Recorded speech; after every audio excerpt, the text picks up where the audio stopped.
जंगल में एक पेड़ पर चिड़िया का घोंसला था। एक नन्ही चिड़िया उसमें रहती थी। एक दिन एक कौवा उड़ता हुआ आया और चिड़िया के घोंसले के पास बैठ गया। चिड़िया और कौवा आपस में बात करने लगे। बात करते करते दोनों में मित्रता हो गई। उस दिन के बाद से कौवा रोज चिड़िया से मिलने आने लगा। दोनों ढेर सारी बातें करते और एक दूसरे के साथ समय व्यतीत करते। कई बार वे भोजन की खोज में भी साथ साथ जाते। एक दिन कौवा और चिड़िया भोजन की खोज में निकले। उड़ते उड़ते वे एक गांव में पहुंचे। वहां एक घर के आंगन में चटाई पर लाल मिर्च सूख रही थी। जब कौवे की दृष्टि लाल मिर्च पर पड़ी तो वह चिड़िया से बोला, देखो देखो लाल मिर्च। दोनों नीचे चटाई के पास आकर बैठ गए। चिड़िया बोली, चलो एक खेल खेलते हैं, देखें कौन ज़्यादा लाल मिर्च खा लेता है। ठीक है, लेकिन जो जीता वह दूसरे को खा जाएगा। कौवा खेलने के लिए तैयार हो गया। ऐसा बोलकर चिड़िया ने सोचा कि कौवा मजाक कर रहा है, इसलिए वो तैयार हो गई। दोनों ने लाल मिर्च खाना प्रारंभ किया।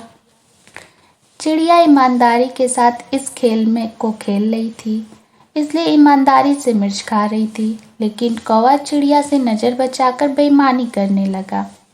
वह कुछ मिर्च तो खाता, लेकिन कुछ चटाई के नीचे छुपा देता। इस बेईमानी के कारण कौवा जीत गया। जीत की खुशी में वह चिल्लाया, मैं जीत गया, मैं जीत गया, अब मैं तुम्हें खा जाऊंगा। कौवे की बात सुनकर चिड़िया बहुत दुखी हुई।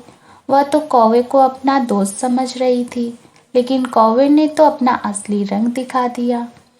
कौवा चिड़िया को खाने के लिए उतावला होने लगा। तब चिड़िया बोली, ठीक है, तुम मुझे खा सकते हो, लेकिन मुझे खाने से पहले अपनी चोंच धोकर आओ। पता नहीं तुम क्या क्या खाते हो और तुम्हारी चोंच बहुत गंदी रहती है। कौवा चिड़िया की बात मान गया और उड़कर नदी किनारे चला गया। जब उसने नदी से पानी मांगा तो नदी बोली, मैं तुम्हें पानी देने के लिए तैयार हूँ, लेकिन पहले एक मटका लेकर आओ, उसमें जितना चाहो उतना पानी ले आ जाना। कौवा उड़ता हुआ कुम्हार के पास गया और उससे मटका बनाने को कहा।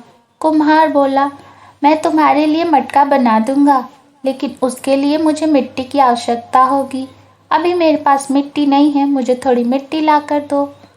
कौवा उड़ता उड़ता खेत में पहुंचा और अपनी चोंच से मिट्टी खोदने लगा। तब धरती उससे बोली, पूरी दुनिया जानती है कि तुम कूड़ा और गंदगी खाते हो, इसलिए मैं तुम्हें अनुमति नहीं दूंगी कि तुम मेरी मिट्टी पर अपनी चोंच मारो। इसलिए यदि तुम्हें मिट्टी चाहिए तो कुदाल लेकर आओ।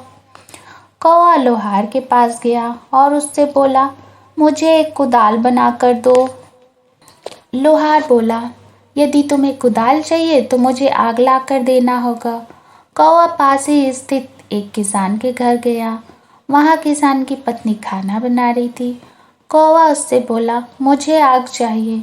किसान की पत्नी ने चूल्हे में जलती हुई एक लकड़ी निकालकर कौवे की चोंच पर रख दी। आग की लपट उसके पंख तक पहुँच गई और कुछ ही देर में कौवा जलकर भस्म हो गया। इस प्रकार अपने मित्र से छल करने वाले कौवे का प्राण उड़ गया। कौवे की जान चली गई। इससे हमें ये शिक्षा मिलती है कि छल करने वाला अपने किए का फल अवश्य भुगतता है। छल करने वाला कभी नहीं जीतता और जीतने वाला कभी छल नहीं करता।